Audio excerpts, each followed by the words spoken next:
60টি বর্জনীয়র 1 number, বিলম্বে ইফতার করবেন না কখনো। 1 নাম্বার, দেরি করে ইফতার করা নিষিদ্ধ। ইহুদিরা দেরি করে ইফতার করে। লা ইয়াজালুন নাসু আলা খাইরিন মা আজ্জালুল ফিতরা। বিশ্বনবী বলেছেন, এই উম্মত যতদিন আগে আগে ইফতার করবে, এই উম্মতের কপাল থেকে কল্যাণ কেউ ছিনিয়ে নিতে পারবে না। চিল্লায় বলেন ঠিক কি না?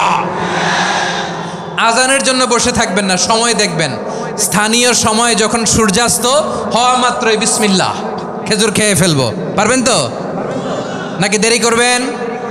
2 নাম্বার, রমাদানের পবিত্রতা বজায় রাখবো। কোনো তর্ক বিতর্ক অশ্লীলতায় আমরা জড়াবো না, ঝগড়া করবো না, সরাসরিও না, ফেসবুকেও না। করবেন কেউ গালি দিলে বলবেন ইন্নী ইমরুউন সায়েম, আমি রোজাদার।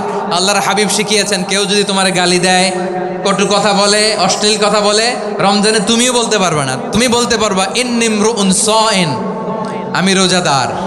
আজকে থেকে নিয়ত করেন, রমজানে কেউ গালি দিলে আপনি একটা গালি দিবেন নাকি? কি বলবেন?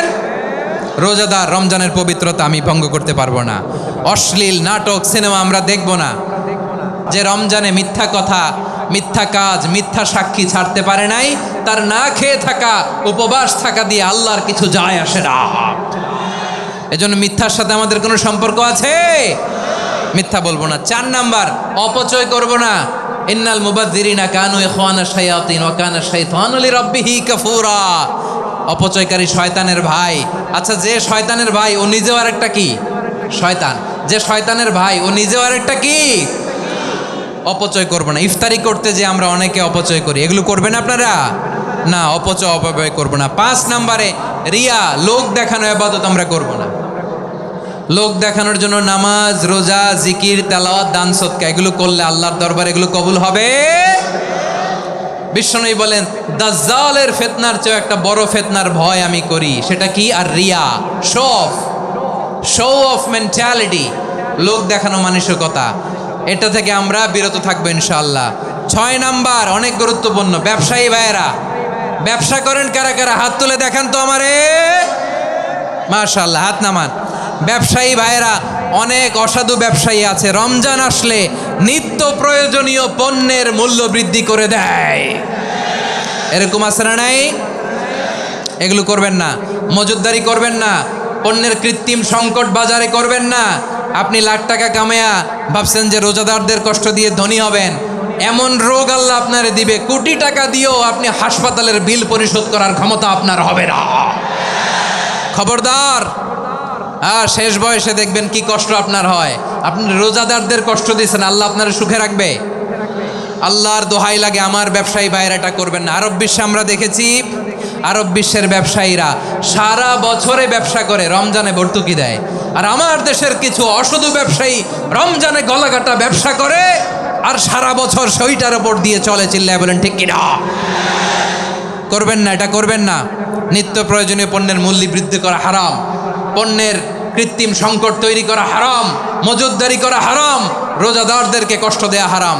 এটা করবেন না।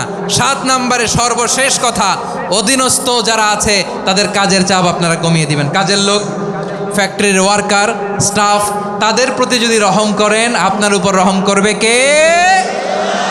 আমার প্রিয় ভাইয়েরা, এই আসন্ন রমাদান এটা এমন এক বরকতের মাস, যে মাসে আমরা নিজেদের নাফসের উপর নিয়ন্ত্রণ প্রতিষ্ঠা করি। সারা বছর নাফস আমাদেরকে নিয়ন্ত্রণ করে, আর রমাদানে আমরা নাফসকে নিয়ন্ত্রণ করি। কথা বুঝতেছেন?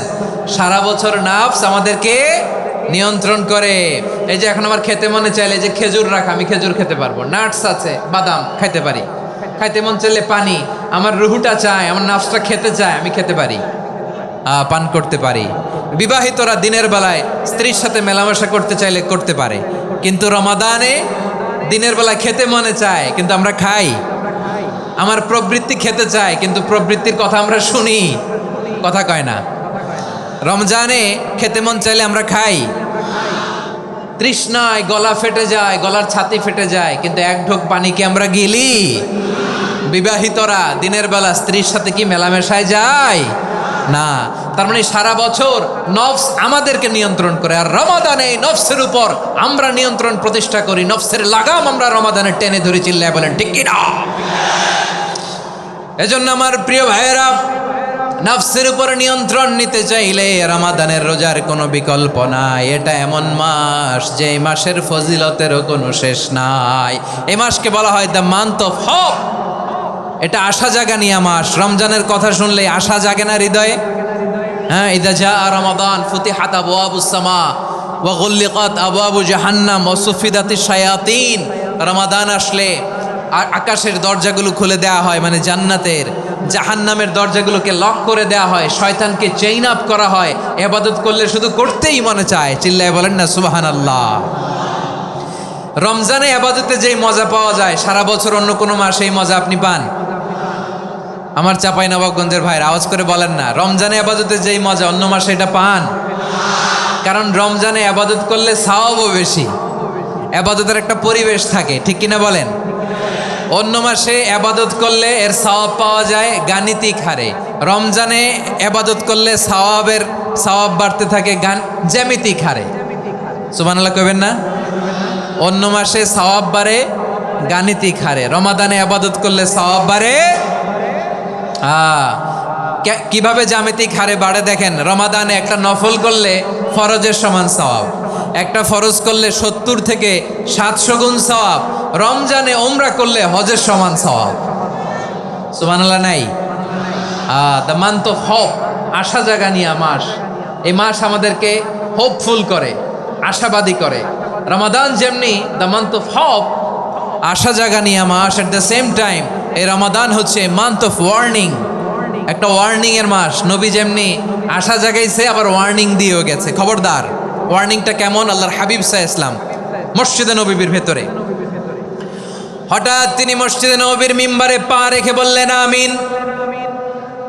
দ্বিতীয় ধাপে পা রেখে বললেন আমিন, তৃতীয় ধাপে পা রেখে বললেন আমিন। সাহাবারা অবাক হয়ে বললেন ইয়া রাসূলুল্লাহ, ইয়া হাবিবাল্লাহ, 3 বার শুধু আমিন আমিন পড়লেন, কেন পড়লেন আমরা কিছু জানি না, আমাদেরকে জানিয়ে দেন কেন আপনি 3 বার আমিন বললেন। রাহমাতাল লিল আলামিন আল্লাহর হাবিব বললেন, ও আমার প্রাণের সাহাবীরা, আমি যখন মসজিদে নববীর মিম্বারের প্রথম ধাপে পা রেখেছি, সাইয়েদনা জিবরিল এসে আমাকে বলেছে, ও নবী, আপনার নাম শুনে যে ব্যক্তি আপনার উপর দুরূদ পড়ে না তার ধ্বংস। আপনি বলেন আমিন। আমি বলেছি আমিন। দ্বিতীয় ধাপে পা রাখার পর সাইয়েদনা জিবরিল বললেন, ইয়া রাসূলুল্লাহ, মাতা পিতাকে বার্ধক্য অবস্থায় পেয়ে তাদের সেবা করে, তাদের সাথে সদাচরণ করে যে সন্তান জান্নাত কামাতে পারলো না তার জন্য ধ্বংস। আপনি বলেন আমিন। আমি বলেছি আমিন। আবার মিম্বারের তৃতীয় ধাপে ঠিক যখনই আমি পা রাখলাম, সাইয়েদনা জিবরাইল বললেন, নবী, রমজান মাস পাওয়ার পরে এই মাসে ইবাদত করে যে ব্যক্তি নিজের গুনাহ মাফ করাতে পারলো না তার জন্য ধ্বংস। আপনি আওয়াজ করে পড়েন আমিন। কত বড় ধমক, কত বড় ওয়ার্নিং দেখছেন। যে রমাদান পেয়েছে কিন্তু রমাদানের ইবাদত করার মধ্য দিয়ে সে নিজেকে জাহান্নাম থেকে মুক্ত বানাতে পারলো না, তার উপর আল্লাহ লানত, তার জন্য ধ্বংস।